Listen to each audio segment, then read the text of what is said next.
more in this series, and they just... I knew it!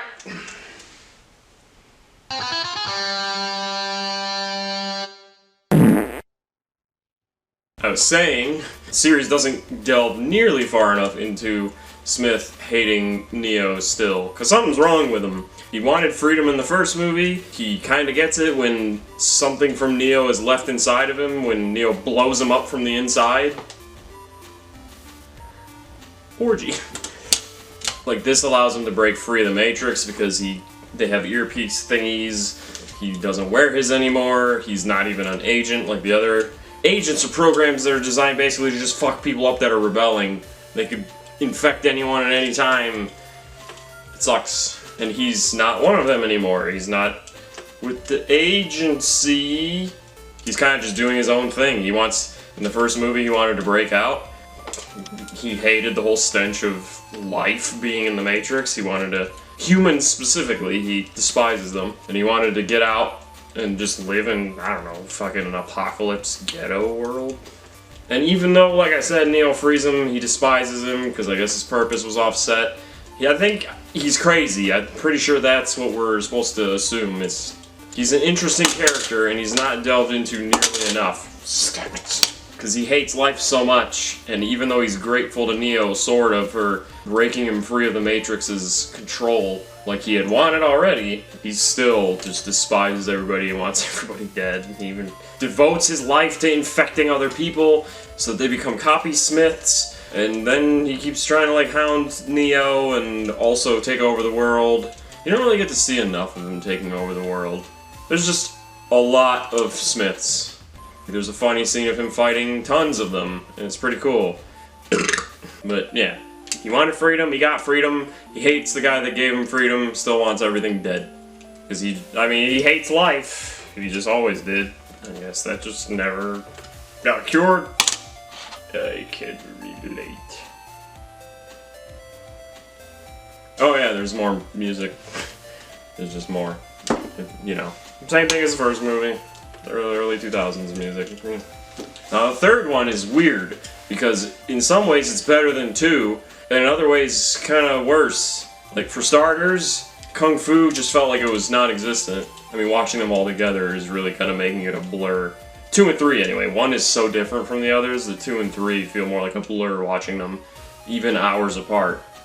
Even though I slept on the first 2, and still it's kind of a blur. But there's not a lot of action with like Kung Fu and chasing and shootouts and stuff, because Reloaded had a cool like freeway chase. First one, you know, Neo was running from the agents as Morpheus was trying to guide him to eventually be free of the Matrix. There's not really any of that in this, but there's like DBZ Superman kind of fighting between Smith and Neo.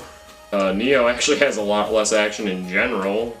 It seems he fights Smith a couple times, once in the real world, because in Reloaded, Smith infected a human just as he was about to log out of the Matrix, and that human just so happened to have physical characteristics already like Smith. What are the odds? That guy actually did a good job playing Smith as another actor doing it. But Neo fights that dude in real life, gets blinded, and then fights Smith in the Matrix, Superman style. Not much Kung Fu there. Really, I mean, there's a part where, like, at the end of 2, Neo uses some EMP power, because it's established as the one he actually has power in the real world too, not just the ability to break the rules of the Matrix, defy physics and shit in there. He can kind of like EMP robots and see energy and shit.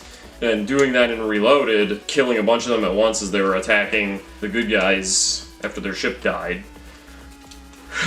Doing that puts him in a coma, and in the beginning of the third movie, he's at like some kind of like limbo-esque program outside of the Matrix, where he meets like a family of programs. He's stuck there. He's gotten back into the Matrix without logging in, because they have like these ports in their necks, and they shove this absurdly long needle that's like this long, but goes in the back.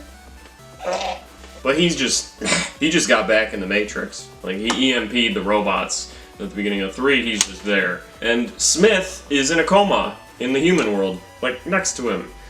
But the fuck was my point?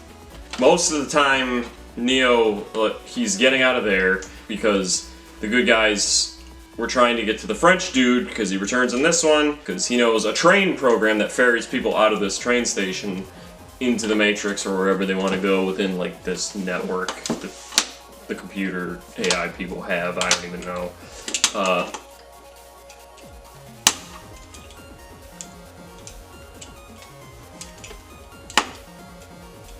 But in order to get to the French dude, to get to the train guy, like Morpheus, one of the good programs that was like guarding the Oracle that knows the way, and Trinity, who I think I haven't even mentioned yet. Did I forget to warn anyone that this wasn't going to be that thorough? It's just kind of my thoughts.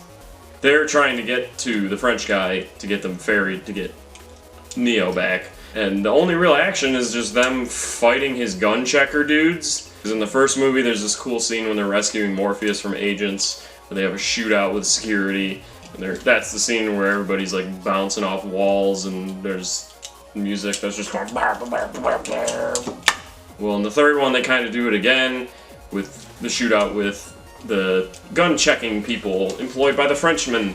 But this time, some of them kind of jump onto the ceiling and are running around up there, so they kind of up the ante. So it's similar, but different in that way. I kind of zoned out during some of it. But that's kind of the only time that really happens. There's not much of a chase, no real motoring action. It gets replaced with something. That would be like the actual war that's going on between the humans and the robots.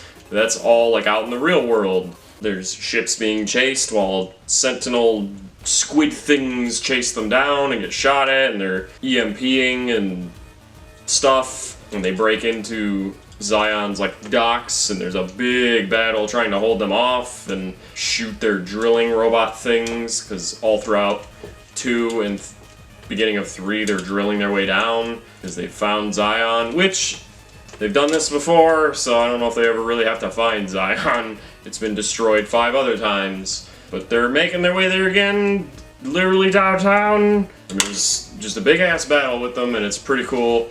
And basically one of the ships ends up coming back with some good guys on it, including Morpheus and people. And they EMP the shit out of everybody, because of somehow one ship has that big of an EMP blaster. And it kind of takes care of that wave. But then everybody's like, good job, you EMP'd the fucking dock? So you also took us out.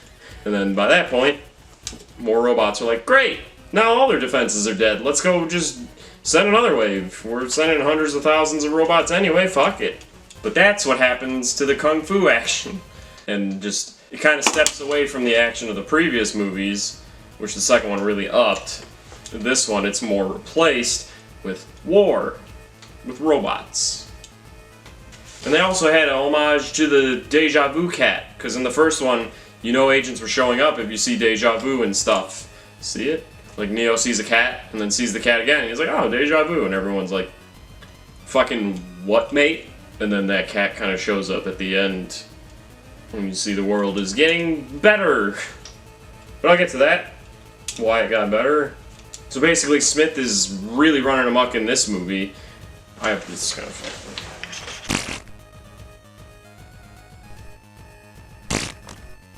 And he's infecting more and more, and I think the Matrix at this point is like half him or something. They don't really give a figure. Just by the end of the movie, it looks like a whole fucking city is just Smith's. And he's made it all rainy and storming and shit, or someone has. But it looks like the whole city's just his. So I'm assuming the Matrix has become more and more just Smith world.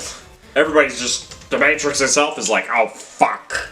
And they actually get to the Oracle and infect her. And they have this, like, there's this cool little twist, because Neo is fighting Smith at the end with all these other Smiths just watching, and the Smith he's fighting is like, I've seen this happen, I'm standing right here, I say, and then he says something, doesn't know why he said it, even though it looks like he was mocking what he was supposed to say. Weird acting, I guess, I don't know. But you find out it's because Neo was actually fighting the Oracle Smith, because at the end of it all, when all the Smiths are dead, you see Oracle just laying there. It's like, oh! He was fighting Oracle Smith, which is probably why that one Smith was putting up such a fight against Neo when before he was beating the fuck out of hundreds of them. And in the first movie, by the end, he's just making that Smith look like a deja vu cat. And during this fight, like, there's kind of a ham-fisted speech right at the climax of it, where Smith is talking about human existence being just bullshit, because, like, all of our emotions are fake. They're kind of going into what's real and what's not again. Like, human emotions are all illusions, it's all just nothing. Especially love, only humans made that. But I've seen videos of dogs hugging each other, and I know that's not right. We didn't invent fucking anything, we suck. And earlier in the fight, he's like, I've finally found life's purpose, and that's to end. Wait, okay. Can you say that about anything? Everything has an end. That's something they kept really hammering in this.